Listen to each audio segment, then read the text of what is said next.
ఒక్కసారి కొమ్మూరి గోల్డ్ కి కాల్ చేయండి. తాకట్లో ఉన్న మీ బంగారాన్ని విడిపించి మార్కెట్ ప్రైస్ కి వాళ్ళు కొనుక్కుని మిగతా డబ్బులు మీకు ఇచ్చేస్తారు. అమరావతి అంటే ఇప్పటి వరకు ప్రభుత్వ భవనాలు, విశాలమైన రహదారులు, అభివృద్ధి పనులే గుర్తుకొచ్చేవి. కానీ ఇప్పుడు రాజధానికి మరో కొత్త గుర్తింపు లభిస్తోంది. అదే మినీ అమెజాన్ అడవులు. వేలాది చెట్లతో పచ్చని ప్రకృతి వనంగా మారుతున్న ఈ ప్రాంతం ప్రస్తుతం అందరి దృష్టిని ఆకర్షిస్తోంది. అమరావతి రాజధాని అభివృద్ధిలో భాగంగా మొదటి నుంచే పర్యావరణ పరిరక్షణకు ప్రాధాన్యం ఇస్తూ విస్తృత స్థాయిలో మొక్కలు నాటారు.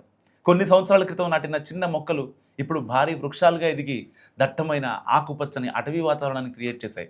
ఒకప్పుడు ఖాళీగా కనిపించిన భూములు ఇప్పుడు చెట్లతో నిండిపోయి చల్లని గాలులు వీచే ప్రకృతి వనాలుగా మారాయి. ఈ గ్రీన్ జోన్లో అనేక రకాల స్థానిక జాతుల చెట్లతో పాటు పండ్ల చెట్లు, నీడనిచ్చే వృక్షాలు పెరిగాయి.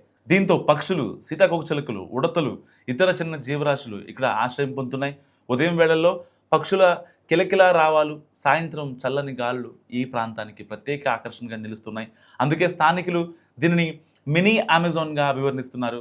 పర్యావరణ నిపుణుల అభిప్రాయం ప్రకారం నగరాల్లో ఇలాంటి గ్రీన్ బెల్ట్లు ఉండడం వల్ల ఉష్ణోగ్రతలు తగ్గడమే కాకుండా గాలి నాణ్యత మెరుగుపడుతుంది.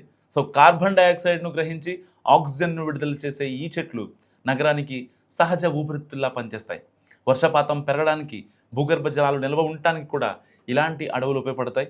భవిష్యత్తులో అమరావతిని దేశంలోనే అత్యంత పర్యావరణ హిత రాజధానిగా తీర్చిదిద్దాలన్న లక్ష్యంతో మరిన్ని గ్రీన్ కారిడార్లు, పార్కులు, అర్బన్ ఫారెస్ట్లను అభివృద్ధి చేయాలని ప్రణాళికలు రూపొందిస్తుంది కూటమి సర్కార్. సో అభివృద్ధి అంటే కేవలం భవనాలు నిర్మించడం మాత్రమే కాదు, ప్రకృతిని కాపాడుతూ నగరాన్ని నిర్మించడం కూడా సాధ్యమేనని అమరావతి చూపిస్తోంది.